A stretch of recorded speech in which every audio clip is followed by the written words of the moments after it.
All right, let's dive into a legal puzzle that's, believe it or not, over 2,000 years old, but it feels like it could be ripped from a headline today.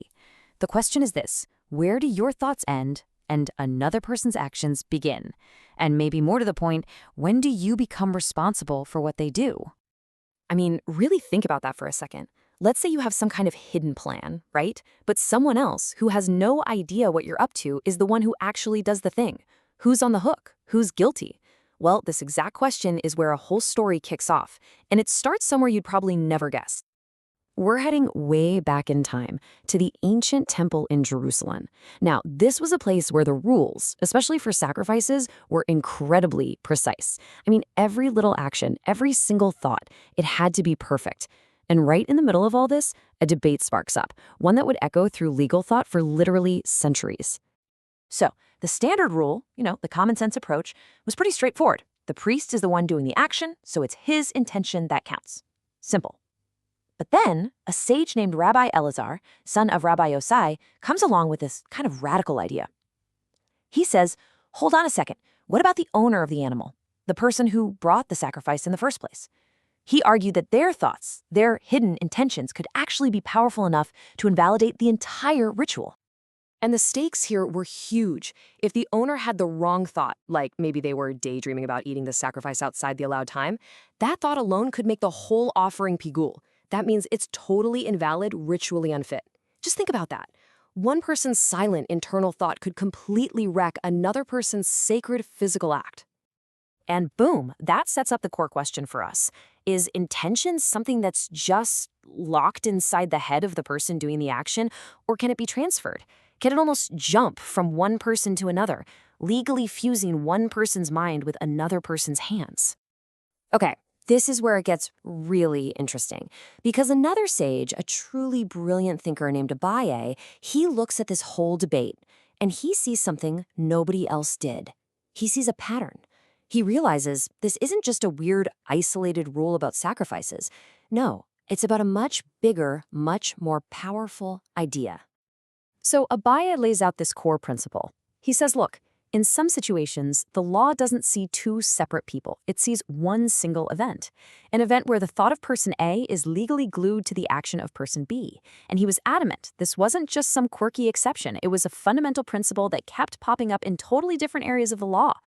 And he brings the receipts. Abaye points to 3 different thinkers who all seem to be running on this same logic. First, you've got our guy, Rabbi Elazar, with the sacrifice and sacred law. Then there's Rabbi Eliezer, who's talking about ritual law. He says a non-Jew's intention to use an animal for idolatry can make it invalid, even if a Jew performs the slaughter perfectly. And then, and this one is a real mindbender, you have Rabbi Shimon ben Elazar talking about civil law. He says, if I plan to store something and you unknowingly carry it for me on Shabbat, you could be held liable. Wild, right? So, Abaye's handed us this incredible key, this unifying idea, but the question is, how many doors does it unlock? How far can this concept of vicarious intent actually be stretched? Well, we're about to find out, because we're going to see it get pushed to its absolute breaking point. And let's not forget why this is so fascinating. It's not just some dusty old legal debate. It forces you and me to ask a really fundamental question about our own lives. When are we actually acting for ourselves? And when are our actions, maybe without us even knowing it, just the final step in someone else's plan? This is where the sages pull out a really cool intellectual tool. It's a powerful kind of reasoning they use to figure out how these 3 different opinions all connect. Think of it like a logical domino effect, or a cascade, where if you accept one idea, it automatically knocks over the next one. The argument goes something like this. Everyone agrees that inside the temple, your intention is a huge deal. It's ground zero for mental state mattering. Now, these other cases, the idolatry one, the Shabbat one, they happen outside the temple, in the everyday world where intent isn't always the main focus. So the logic is, if you're willing to say that one person's thought can hijack another's action out there in those less obvious cases, then you absolutely 100% have to believe it applies inside the temple, where we already know intent is king. The logic is pretty airtight, right? If you buy into those outside the temple ideas about idolatry or Shabbat, then you are logically cornered. You have to agree with Rabbi Elazar's original point about the sacrifices. It's basically a package deal. But wait, it gets even deeper. Let's look at just those two outside cases. The Shabbat one is seen as the most extreme, the most out-there application of this idea. It's creating liability based on this pretty abstract concept of planned constructive labor. The idolatry case, though, is a little closer to home, right?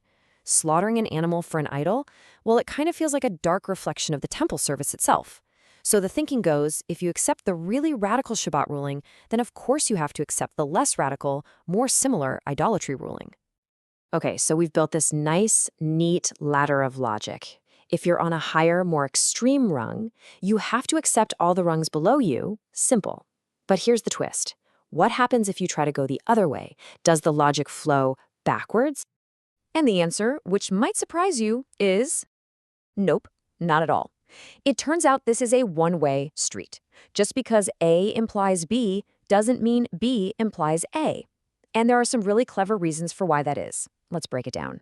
Let's put ourselves in Rabbi Elazar's shoes for a minute. He's the guy who started this whole thing with the sacrifice. He could totally say, listen, my rule is only about the temple. The temple is a unique place with unique rules about sanctity. What you guys are talking about with Shabbat and idolatry out in the messy real world, that's a whole different ballgame. See? He's not forced to accept their conclusions at all. And it's the same for Rabbi Eliezer, the idolatry expert. He has an out too. He could argue my rule works because slaughtering for an idol is like a twisted version of temple service. It's still on that religious ballpark. But the Shabbat case, he could say, that's different. Shabbat laws are all about the creative act, the specific intention of the person doing the labor. It's not about some other guy's master plan. So he doesn't have to agree with the Shabbat ruling either. So this table really puts it all together. Just look at it. You see Rabbi Shimon, the Shabbat guy, with the most wide-ranging view. He's at the top of that logical cascade, so he's forced to agree with everyone. He checks all the boxes. But then look at Rabbi Elazar, down at the bottom with his temple-specific rule. He's not forced to agree with anyone else. It's the perfect illustration. The logic flows down, but it sure doesn't flow back up. And really, the big takeaway here isn't about figuring out who was right. It's about seeing this incredible masterclass in legal thinking. It shows that you can have one powerful central idea, this concept of vicarious intent, but brilliant people can draw the boundaries around that idea in totally different places, all based on their own logic and what they think is most important. Which brings us full circle, right back to where we started. But now we see just how deep and complicated it is. Where should the law draw the line between our private thoughts and somebody else's public deeds? How far can your mind reach into another person's actions? It's a question they were wrestling with 2,000 years ago, and it's one we are absolutely still debating today.